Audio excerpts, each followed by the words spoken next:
Because there are no fire hydrants in this area, fire trucks are coming and dumping water into this pool tank you see behind me. 1 out of 9 vehicles driving in the HOV lane do so illegally. Women now play on a flat track versus the older style that used to curve up on this side. It's called the bank track. You've probably never heard of it as a donkey. That's because it's a new member to the horse family. By donating a simple $1 for your next cup of water, you can help Utah save millions of lives. It's not until you stand up that you realize how tall he really is. Everyone is waiting for USA to make their first point in the FIFA World Cup. BP announced a controversial plan this week. The company will write off billions of dollars related to the Gulf oil spill. After 12 hours of the crash, city workers are still working on removing the bus from the smashed building. No one was inside the plant when it caught on fire, but with the hazardous chemicals in the burning building, firefighters had to evacuate the neighbors. Exploding sounds of a nearby fire woke up Tomball residents early this morning. I just had jumped into bed and a big blast, a big boom. I guess it blew about 15 times. Over half a dozen fire departments were rushed to the paint manufacturer plant American Coatings. We had extensive fire showing when we arrived on the scene. Fire Chief Randy Parr says the call came a little too late. I knew that we were going to have a very devastating fire. There were various types of paints, industrial coatings, and solvents inside the plant. Those type of chemicals under heat will sometimes explode. With limited access to water, putting out the fire became quite difficult. Because there are no fire hydrants in this area, fire trucks are having to come and dump water into these pool tanks that you see behind me. Then these pumper trucks are taking hoses, sucking the water out, carrying it down the street, and pouring it over the burned building. It definitely slows things down a little bit. Officials evacuated the local neighborhoods, blocked the highway, and called in employees of the nearby animal resort. I had maybe 5 minutes of that. Some people were trapped in all morning. I wanted to go down to the donut shop. And you can't? No, I couldn't go get a donut. Police are investigating if this is just an accident or if somebody is at fault. I did have a person detained. Right now it's not related to the fire. We don't know yet, so we're going to look into that also. Annette Falconer, 13 Eyewitness News. 27 years in prison is not a dream life to most, especially if you spend those years innocent, like Michael Green. I stayed mad, so what I did, I just channeled my anger into studying the law. Fighting for his right didn't come easy, but Green now stands today as a free man. He is a very disciplined guy who did not spend his time in prison playing dominoes or watching TV.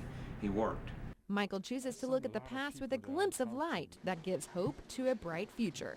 It was worth it, because like I used to tell dudes in prison, if that wouldn't have happened, then I might be dead now or in prison with a life sentence for something I done and can't get out of. So the experience was worth it, yeah. After spending 27 years in jail, you would think Michael wouldn't want to step foot back into a courthouse. For the last 3 weeks, he can't get enough of it. Michael plans to work for his attorney to help find other inmates that are innocent. I'm happy to hire him. I'm not doing him any favors. He's doing me a favor. We're going to help each other. His explanation was he was on his way to work and he needed to go to the bathroom, so he stopped into her house, and he doesn't know how she got beat up or raped. I mean, most of these guys are full of it.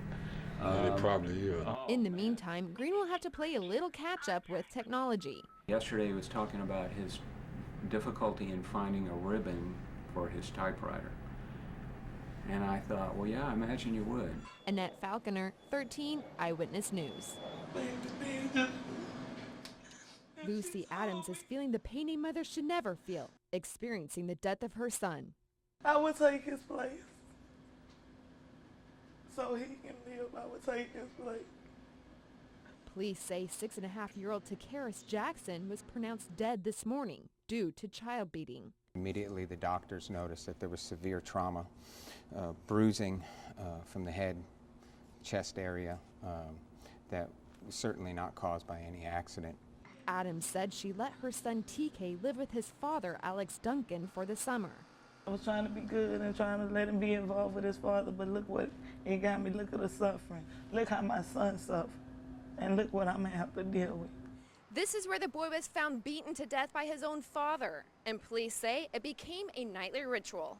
Every time TK had problems going to sleep, Duncan would punish him. He then would strike them and do what he called chest boxing, and box his child in the chest with his fists. Duncan's girlfriend Tamia Sampson and her 9-year-old daughter witnessed the beating. That daughter has since been removed. She's in a safe environment now. Duncan is charged with murder, and since Sampson didn't call for help, she is charged with injury to child by omission. The legacy of TK will remain in the heart of his mother. He had a heart of gold. Annette Falconer, 13 Eyewitness News. Welcome back. Saving money on grocery shopping might not be as easy as taking the first good deal you see.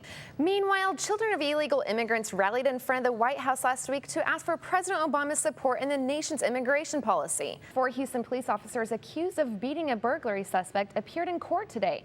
We're live downtown with what took place. Parents of Danielle Alonso are on their way back to their Texas home after being questioned by authorities for the potential kidnapping of their daughter. It was going to be money used for an end-of-the-year party, but now it's benefiting newborn babies. Families and friends are still in shock after one man went on a shooting rampage at a military base in Fort Hood, Texas.